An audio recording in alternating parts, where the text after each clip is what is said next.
Hello बच्चों, आज पढ़ेंगे क्लास 10 का चैप्टर नंबर फर्स्ट वैदिक मैथ। बहुत इजी चैप्टर है, तो देखें बच्चों, सुने। उसका चैप्टर नंबर फर्स्ट का फर्स्ट क्वेश्चन, निकलन विधि से भाग दीजिए। निकलन विधि से क्या करना है? भाग करना है। तो क्वेश्चन नंबर फर्स्ट कर रहे हैं अपन। देखें बच्चों, सुने। क्वेश्चन नंबर फर्स्ट क्या है? 1245 में भाग किसका करना है? 97 का, 97 का भाग करना है। तो देखें बच्चों, सुने कैसे करना है भाग। भाग करने के लिए सबसे पहले आपको इसके करीब वाला, अब देखो ये तो क्या होता है? भाज्य, और ये क्या होता है? भाजक। ये जो पहला वाला होता है ये भाज्य होता है, दूसरा क्या होता है? भाजक होता है। अब मैं कह रहा हूं कि जो भाजक है उसके करीब आधार लेना है। क्या लेना है? करीब आधार लेना है। करीब वाला आधार कितना है? इसके करीब वाला जिसमें 0 होना चाहिए, तो कितना होगा? 100 आएगा। जिसमें 0 होना चाहिए, तो इसके करीब वाला कितना आ गया? 100 आया। अब इसके स्टेप बनाओ। हल करने के लिए स्टेप बनाने पड़ते हैं। पहला स्टेप, दूसरा स्टेप, तीसरा स्टेप। 3 पद बनाते हैं, 3 बॉक्स बनाते हैं। उसमें से पहले बॉक्स में क्या लिखते हैं? जो भाजक होता है उसको लिखते हैं। लिखा। अब ये जो स्थान होता है भाजक के जस्ट नीचे जो लाइन जहां बनी होती है उसमें क्या लिखते हैं? अपन आधार लिखते हैं। क्या लिखते हैं? हमेशा याद रखना, यहां पर क्या लिखते हैं? आधार। क्या लिखेंगे? आधार। अब ये कितना है? आधार 100 है। इसमें मैं क्या जोड़ू तो 100 बन जाएगा? क्या जोड़ूंगा? 3 जोड़ूंगा तो 100 बन जाएगा। बन जाएगा या नहीं? देखो, 7 में 3 जोड़ा तो 10, 10 प्लस 1 कितना हो गया? 9, 9 प्लस 1 10 हो गया, तो 100 हो गया पूरा। अब ये क्या है? देखो इस स्टेप को ये जब कंप्लीट तब होता है जब इसमें से 0 देखे जाते हैं। इसमें 0 कितने हैं? 2 है। तो यहां पर भी कितने अंक होना चाहिए? 2 अंक होना चाहिए। पहले तो 3 था, 3 एक अंक है, इसलिए अपन ने क्या लिखा? 0 लिखा पास में। तो अब कितने अंक हो गए? 2 अंक हो गए। यहां तक क्लियर है? पहला स्टेप क्लियर है। दूसरा देखें, आधार में जितने 0 उतने ही अंक भाज्य के पीछे से तीसरे खंड में लिखते हैं। भाज्य के उतने ही अंक तीसरे खंड में लिखते हैं। आधार में कितने 0? 2 0। तो यहां पीछे से 2 अंक उठाने हैं। कितना उठाया? 45 उठा लिया। क्लियर बच्चों? अगला, जितने भी अंक बचे हुए वो बीच वाले पद में। बीच का जो पहला अंक होता है वो डायरेक्ट नीचे आता है। ए का गुणा 0 3 से, ये किसके लिए काम में आता है? गुणा के लिए काम में आता है। ए का गुणा 3 से करेंगे, 0 3 से करेंगे तो कितना आएगा? 0 3 आएगा। आया। 2 प्लस 0 कितना हो गया? 2 हो गया। फिर 2 का गुणा 0 3 से करेंगे तो कितना आ गया? 0 6 आया। आया बच्चों समझ में? हमेशा याद रखना, एक अंक के नीचे एक ही अंक आना चाहिए। देखो, एक डायरेक्ट नीचे आया, 2 का गुणा अपन ने किससे? 1 का गुणा 0 3 से किया तो 0 3 आया। एक अंक के नीचे एक अंक, 2 के नीचे 0 रखा, फिर 4 के नीचे 3 रखा, फिर 2 का गुणा 0 3 से किया तो कितना आया? 0 6। अब इसका सबका क्या करो? जोड़ो इन सबको। 5 6 11, एक यहां पर, एक ऊपर, 5 और 3 8। क्लियर बच्चों? ये तो बीच वाला जो पद होता है उसे तो कहते हैं भागफल। क्या कहेंगे? भागफल। जो कितना है? 12 है। जो लास्ट वाला होता है वो होता है शेषफल। कितना है? 81। क्लियर बच्चों? कोई डाउट यहां तक? बहुत इजी मेथड है। दूसरा क्वेश्चन देखें। दूसरा क्वेश्चन क्या है? 311 में भाग किसका करना है? 8 का करना है। अब इसके करीब वाला देखो, ये तो भाज्य होता है, ये क्या होता है? भाजक। भाजक के करीब वाला क्या लेते हैं अपन?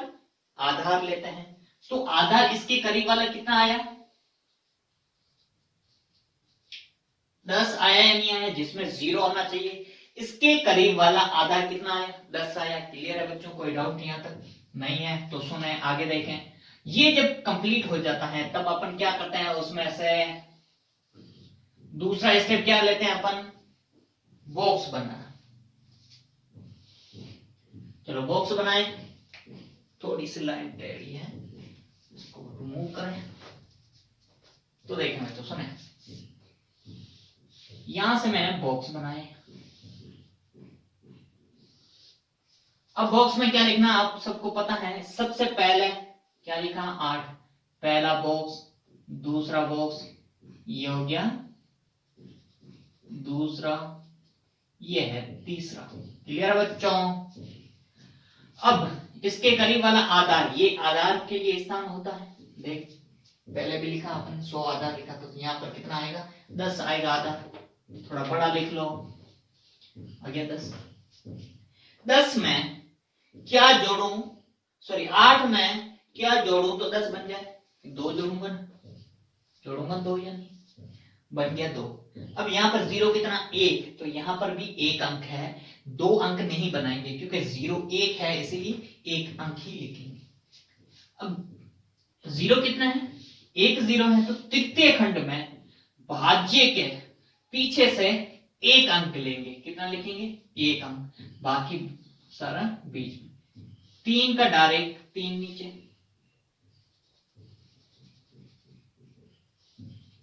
3 दूनी 6, यहां लिखा 6।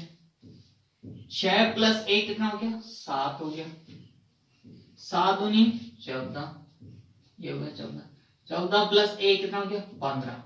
एक बात ध्यान रखना, शेष फल जो आता है वो भाजक से हमेशा क्या आना चाहिए, छोटा आना चाहिए। ये पॉइंट याद रखना। मैंने क्या लिखा, जो भागफल आता है, शेषफल आता है, शेषफल आता है वो हमेशा छोटा होना चाहिए। किससे, भाजक से।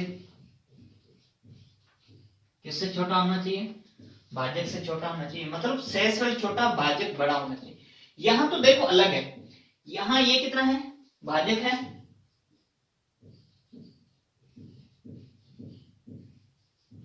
यहां भाजक है। भाजक कितना है 8, शेषफल कितना है 15। इनको कंपेयर करें, देखो यहां भाजक कितना होना चाहिए, बड़ा होना चाहिए, शेषफल क्या होना चाहिए, छोटा। लेकिन ये तो अलग है, उल्टा है। जब ये उल्टा आता है, ये बड़ा आता है और ये छोटा होता है, तो अपन भाग करता है। किसका भाग करें, देखें इस लाइन को आगे बढ़ाओ, भाग किसका करेंगे 8 का। हमेशा आपको पहले बता चुका हूं कि ये भाग के लिए काम में आता है और ये नीचे वाला गुणा के लिए काम में आता है। तो बताएं बच्चों, 8 है यहां पर, 15 में किसका भाग करूंगा मैं, 8 का भाग करना आपको। 15 में किसका भाग करना, 8 का। यहां लिखा ऐसे, 8 का भाग दिया तो कितनी बार, 1 बार। पीछे कितना बचा, 7 बचा। 2 बार देंगे तो 16 हो जाएगा, इसलिए मैंने कितनी बार दिया, 1 बार। तो 8 एकम 8 आया। समझ में, कितनी बार भाग दिया, 1 बार दिया। तो जितनी बार भाग दोगे उतने ही अंक यहां पर जोड़ना है इसके साथ। अब इसमें से माइनस करो, 15 में से 8 गया, पीछे कितना बचा था 7। ये 37 में से 1 जोड़ेंगे तो कितना हो गया 38। क्लियर है बच्चों, यहां तक कोई डाउट? ये वाला मेथड समझ में आया या नहीं आया? ये चीज याद रखना, भाजक हमेशा क्या होना चाहिए, बड़ा। किससे, शेषफल से। तो इसमें बताओ मुझे, भागफल कितना आया, बराबर 38 और शेषफल बराबर कितना है 7। क्लियर बच्चों, ये चीजें याद रखना। यहां तक क्लियर, कोई डाउट नहीं? क्वेश्चन है अगला 1013, 1013। यहां तक क्लियर है, कोई डाउट नहीं है बच्चों? समझ में आया होगा आपको, आई होप सो पूरा क्लियर। चाहो तो अगला क्वेश्चन यहां कर सकते हैं अपन। लिख लिया है तो रफ कर दूं मैं इसको, लिख लिया सबने? ओके, देखें बच्चों आगे यहां कर लेता हूं, आ जाएगा यहां पर। क्वेश्चन नंबर 3, इसको आप बना दो बॉक्स। इजी रहेगा आपके लिए। ठीक है बच्चों, और ये पॉइंट मैं बॉक्स में लिख रहा हूं और क्या करना है, इसको TMR करना, TMR करना हमेशा याद होना चाहिए, ये बहुत इंपॉर्टेंट पॉइंट है, इसलिए मैं स्टार बना रहा हूं इसके लिए। अगला तीसरा क्वेश्चन, 1013 भाग करना है 88। सेम कंडीशन, इसके करीब वाला आधार, इसके करीब वाला आधार कितना आएगा, 100 आएगा या नहीं आएगा, करीब वाला आधार लेना है इसके, हमेशा 100 ही लेते हैं और 10 ही लेते हैं आधार तो करीब। ठीक है बच्चों, अब बनाए स्टेप, सब बच्चों ध्यान दे इधर ही। पहला स्टेप, दूसरा, तीसरा। पहले स्टेप में क्या लिखेंगे, 88, इसके करीब वाला आधार क्या आया था, 100 आया था। यहाँ कितने जीरो, 2 जीरो, तो यहाँ पर भी कितने अंक आएंगे, 2 अंक आएंगे। 88 में क्या मैं जोड़ूं तो 100 बन जाएगा, बोले 12 जोड़ूंगा या नहीं, 12 जोड़ूंगा तब बनेगा ना 100। देख 8 प्लस 2 कितना, 10, 10 का 0 यहाँ पर 1 ऊपर, 8 प्लस 1 9, 9 प्लस 1 10, कितना हो गया 12। इतना तो आता है 10th क्लास में हो बच्चों आप। अब मेरे को ये बता, यहां पर 2 0 है तो यहां पर कितने अंक रखेंगे, 2 रखेंगे, और पीछे से ये पीछे बचा हुआ कितना अंक है, 1 और 0, इसको थोड़ा ऊपर लिखना है, क्लियर हो बच्चों। पहला अंक डायरेक्ट कहां आता है, नीचे। 1 का गुणा किसे, 12 से करेंगे तो कितना आएगा 12। 1 प्लस 0 कितना आ गया 1।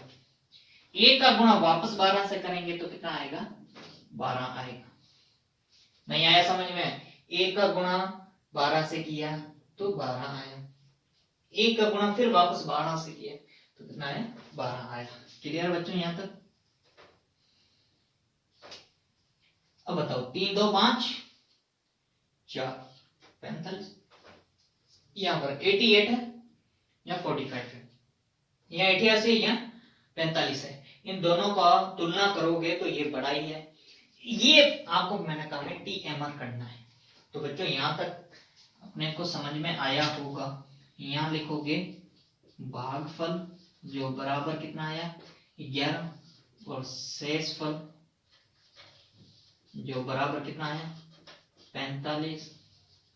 कोई डाउट बच्चों हो तो बोल सकते हो आप, इसको बॉक्स बना दो। क्लियर बच्चों। देखें ये क्वेश्चन है आपको निकले विधि से भाग करने वाला, इजी मेथड बताया आपको, सारे क्वेश्चन समझ में आएगा। निकले विधि से भाग करने वाला एक क्वेश्चन कंप्लीट हुआ, दूसरा अभी करते हैं। ओके बच्चों।